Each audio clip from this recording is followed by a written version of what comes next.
Hello बच्चों, welcome to my channel play with maths. I am Pooja Nautiyal and on my channel I make videos for class 10th students in which I cover full NCERT book as well as at the end of every chapter you will get videos of some important questions.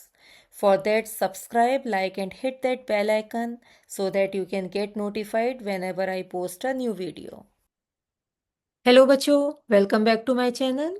I am Pooja and today we are starting our class 10th standard sample question paper.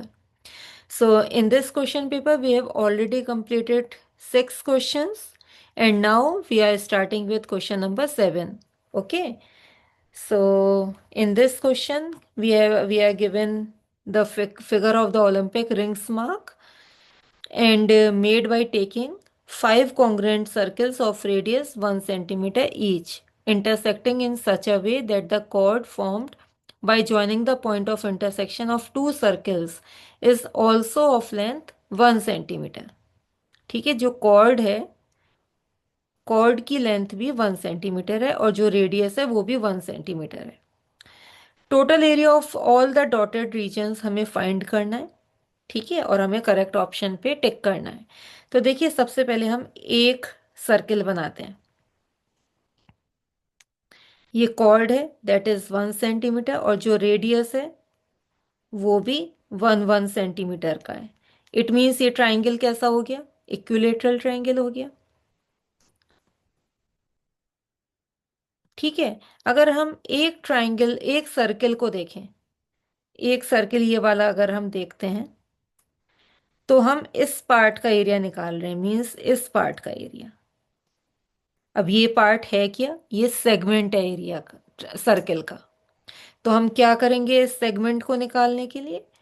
Area of sector में से minus करेंगे area of triangle. Area of triangle, triangle कैसा है? Equilateral triangle है क्योंकि सारी sides 1 centimetre की हैं. ठीक है, तो इसका एंगल कितना होगा? 60 डिग्री, क्योंकि हमें पता है एंगल, इक्विलेटरल ट्राइंगल का जो एंगल होता है, सारे एंगल्स इक्वल होते हैं और 60 डिग्रीज के होते हैं. तो इस तरह से हमारे पास कितने सेगमेंट्स हैं? देखिए, एक ये ब्लू वाला, ये पिंक वाला, फिर एक इधर है, ये फोर्थ, ये फिफ्थ, ये सिक्स्थ, ये सेवेंथ एंड देन ये एट्थ. ठीक है, तो हमें 8 सेगमेंट्स के एरिया निकालने हैं. अगर हम एक सेगमेंट का एरिया निकाल लें, उसको 8 से मल्टीप्लाई कर दें तो वो हमारा आंसर आ जाएगा. तो चलिए करते हैं, नेक्स्ट पेज पे करते हैं. तो हमें निकालना है एरिया ऑफ 8 सेगमेंट्स, है ना. एक बार में 8 सेगमेंट के निकालते हैं. तो 8 इंटू, पहले ही 8 से मल्टीप्लाई कर देते हैं. तो एक सेगमेंट का एरिया कैसे कहा था निकालने के लिए? Area of sector minus area of triangle. ठीक है, सेक्टर का एरिया कितना होता है? हमें पता है, theta upon 360 into pi are square minus area of equilateral triangle √3/4 into radius का स्क्वायर. रेडियस कितना है? 1 है. पाई को पाई लेंगे क्योंकि आंसर हमें पाई में रखना है. और थीटा कितना है? ट्राइंगल का जो एंगल है 60 डिग्रीज. तो 8 इंटू 60/360 इंटू पाई, 1 का स्क्वायर माइनस √3/4, 1 का स्क्वायर. 0 से 0 कैंसिल, 6 6 या 36. तो हमारे पास आ जाएगा 8 इंटू पाई/6 माइनस √3/4, इतना सेंटीमीटर स्क्वायर. ठीक है, तो ये कौन सा ऑप्शन है? देखिए, हमारा ऑप्शन नंबर डी. ठीक है, D is the correct answer. चलिए नेक्स्ट क्वेश्चन करते हैं, question number 8. A pair of dice is tossed. The probability of not getting the sum 8 is, अब देखिए, अगर आप डाइस, एक पेयर ऑफ डाइस को टॉस करते हैं तो कैसे आउटकम्स आते हैं? 1 1, 1 2, 1 3, सो ऑन टिल 1 6. ऐसे 2 1 से 2 6, सो ऑन 6 1 से 6 6 तक। तो कम से कम सारे के सारे 36 आउटकम्स आते हैं हमारे पास। टोटल आउटकम्स कितने? 36। अब हमें बताना है नॉट गेटिंग द सम 8। पहले तो देखते हैं कितने आउटकम्स में 8 का सम आ रहा है। तो देखिए 2 6 3 5 4 4 5 3 एंड 6 2। अगर टोटल 36 आउटकम्स हैं तो पांच ऐसे आउटकम्स हैं, 1 2 3 4 5, जिसमें सम 8 आ रहा है। तो probability of not getting 8 as sum कितना होगा? 36 में से आप 5 माइनस कर दीजिए अपॉन 36, दैट इज 31/36। तो B is the correct option. ठीक है, चलिए नेक्स्ट क्वेश्चन, क्वेश्चन नंबर 30 कर सॉरी 9th करते हैं। So if 2 sin 5x equal to √3 and theta की वैल्यू 0 से 90 डिग्रीज के बीच में लाई कर रही है, then x is equal to, ठीक है, तो देखिए sin 5x is equal to √3। तो sin 5x कितना हो गया? √3/2। अब साइन में √3/2 की वैल्यू कौन से एंगल पे होती है? 60 पे, तो ये sin 60 हो गया। अब आप इन दोनों को कंपेयर कर दीजिए। यहाँ से 5x की वैल्यू 60 आ गई और x की वैल्यू वैल्यू 12 डिग्रीज। तो हमारा B is the correct option. ठीक है, चलिए next question, question number 10th। The sum of two numbers is 1215 and their HCF is 81। Then the possible pairs of such numbers are. अब देखिए इसमें HCF दे रखा है, दो नंबर्स का HCF, मान लीजिए नंबर x और y है।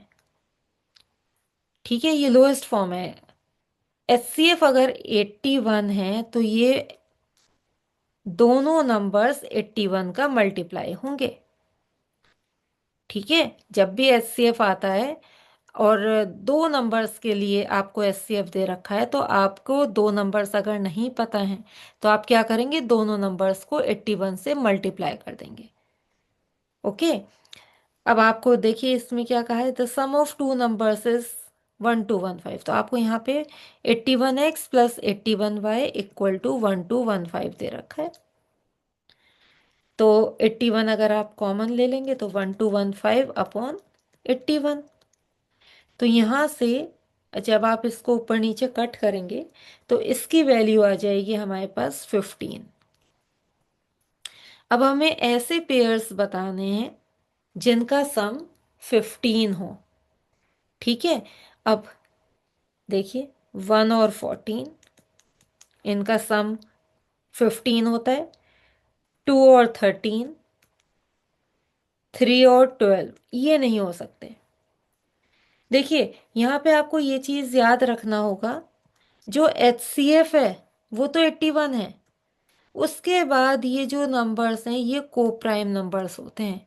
मीन्स ऐसे दो नंबर्स जिनके बीच में 1 के अलावा और कोई भी कॉमन फैक्टर नहीं हो। अब 3 और 12 क्यों नहीं लिया? क्योंकि इसमें कॉमन फैक्टर 1 के अलावा 3 और 3 भी है। ठीक है, दोनों में 3, दोनों ही 3 के मल्टीपल हैं। तो ऐसे नंबर्स हमें नहीं लेने हैं जो कि को प्राइम नंबर्स हैं, सिर्फ हमें वो लेने हैं। तो 4 के साथ 11, ये दोनों को प्राइम्स हैं। 5 10, ये दोनों नहीं ले सकते, ये को प्राइम नंबर्स नहीं है, 5 का मल्टीपल है। 7 8, ये दोनों हो सकते हैं। 8 फिर तो यही आ जाएंगे। ठीक है, तो ऐसे कितने नंबर्स हो गए जिनका सम 15 है और जिनका HCF 1215 है? 4 नंबर, 1 2 3 एंड 4। तो यहाँ पे answer C is the correct option. ठीक है, चलिए नेक्स्ट क्वेश्चन करते हैं, question number 11th। If the area of the base of a right circular cone is 51 centimetre. अब देखिए अगर आप कोन बनाएंगे तो इसमें बेस क्या है? सर्किल है। It means area of circle आपको दे रखा है 51 centimetre square and it's volume is, volume of cone कितना होता है 1/3 pi are square H. Area of circle means pi are square, ठीक है।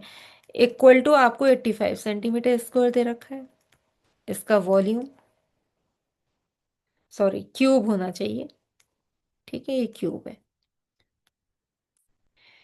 अब आपको हाइट निकालना है कोन की, कैसे निकालेंगे देखिए।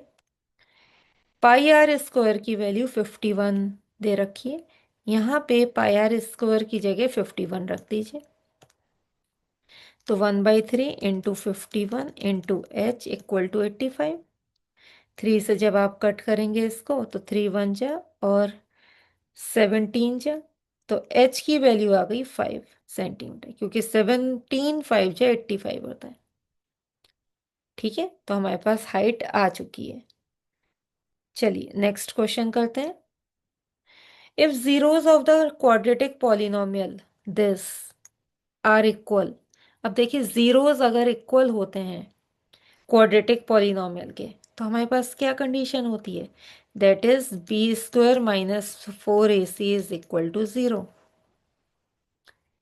ठीक है। तो ये कंडीशन होती है। अब आप देखिए, या फिर हम ये लिख सकते हैं B square is equal to 4ac।